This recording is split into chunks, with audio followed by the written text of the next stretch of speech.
வணக்கம். ராகுகேது பரிகாரத்திற்கு சிறப்பு வாய்ந்த ஒரு கோவில். அது மட்டும் இல்லாமல் இந்த கோவிலுக்கு சென்று வழிபட்டாலே திருமண தடை நீங்கும், குழந்தை பாக்கியம் கிடைக்கும். இந்த கோவிலை தென் காளகஸ்தின்னு கூட சொல்கிறாங்க. வாரத்தில் 3 நாட்கள் நாகங்கள் வழிபடக்கூடிய ஒரு அதிசய கோவில் பற்றி தான் நம்ம பார்க்க போகிறோம். நம்ம செஞ்ச 264 வகையான பாவங்களை தீர்க்கக்கூடிய ஒரு கோவில். திருப்பங்களை அருளக்கூடிய திருப்பாம்புரம் கோவில் பற்றி தான் நம்ம பார்க்க போகிறோம். வாங்க பார்க்கலாம். நம்ம சேனலை புதுசாக பார்க்குறவங்க சப்ஸ்கிரைப் பண்ணிக்கோங்க, லைக் பண்ணுங்கள், மறக்காமல் கமெண்ட் பண்ணுங்கள்.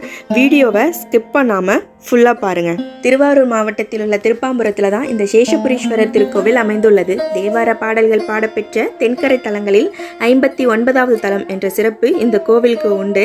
இந்த கோவில் மிக சிறந்த ராகுகேது பரிகார ஸ்தலமாக விளங்குகிறது.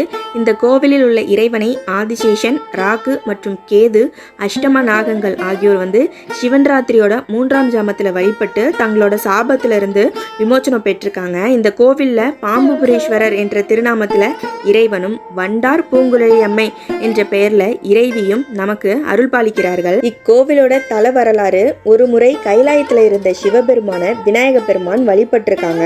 அப்போது ஈசனோட கழுத்துல இருந்த பாம்பு விநாயகர் தன்னையும் வணங்குவதா நினைச்சு கர்வம் கொண்டுச்சான். இதனால் கோபம் கொண்ட சிவன் உலகில் உள்ள பாம்புகள் அனைத்தும் தன்னுடைய சக்தியை இழக்கும்படி சபிச்சிருக்காரு. இதனால் உலகத்தை தாங்கக்கூடிய ஆதிசேஷன், ராகு, கேது கிரகங்கள் மற்றும் பிற நாக இனங்கள் அனைத்துமே தங்களுடைய சக்தியை இழந்து தவிச்சிருக்காங்க.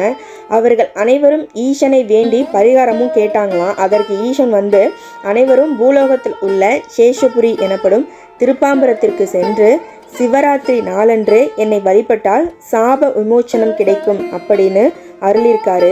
அதன்படியே ஆதிசேஷன் தலைமையில் எல்லா நாக இனங்களும் சிவன் ராத்திரி முதல் ஜாமத்தில் கும்பகோணம் நாகேஸ்வரரையும், 2ஆம் சாமத்தில் திருநாகேஸ்வரம் நாகநாதரையும், 3ஆம் சாமத்தில் திருப்பாம்புரம் பாம்புபுர நாதரையும், 4ஆம் சாமத்தில் நாகூர் நாகநாதரையும் வழிபட்டு சாப விமோச்சனமும் பெற்றிருக்காங்க.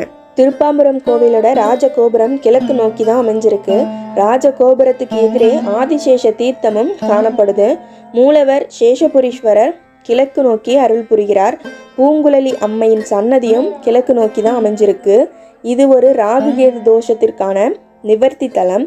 கும்பகோணம், திருநாகேஸ்வரம், காளகஸ்தி, கீழ்பெரும்பள்ளம், நாகூர் ஆகிய நாகதோஷ பரிகார தலங்கள் அனைத்திலையும் வழிபட்ட பலன் திருப்பாம்புரம் தலம் ஒன்றை தரிசித்தாலே நமக்கு கிடைக்கும். இங்கு ராகுவும் கேதுவும் ஓருடலாக இருந்து சிவபெருமான தங்களோட நெஞ்சில வச்சு வழிபட்ட தலம். எனவே ராகுகேது பரிகார தலங்கள்ல இது மிகவும் சிறப்புமிக்க கோவிலாகும்.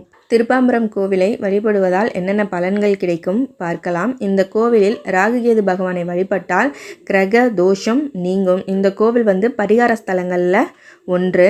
இந்த கோவிலுக்கு நம்ம சென்று வழிபட்டோம் அப்படின்னா திருமணம் தாமதம் இல்லாமல் நடைபெறும். குழந்தையின்மை, கால சர்ப்பதோஷம் போன்றவற்றால் ஏற்படும் தீமைகளுக்கு நம்ம இந்த கோவிலில் போய் பரிகாரம் செய்யலாம். பாம்பு கடித்து இந்த ஊரில் உள்ள மக்கள் யாருமே இன்னைக்கு வரைக்கும் இறந்ததே இல்லை அப்படிங்கிறது இந்த கோவிலோட சிறப்பு. திருப்பாம்புரம் சேஷபுரீஸ்வரர் கோவிலில் ஞாயிற்றுக்கிழமை மாலை 4:30 மணிலேருந்து 6 மணிக்கு, அதாவது ராகு காலத்தில் கோவிலுக்கு சென்று நம்ம அர்ச்சனை அல்லது பரிகாரம் செஞ்சு வழிபட்டோம் அப்படின்னா 264 வகையான பாவங்களும் நீங்கும் என்பது நம்பிக்கை.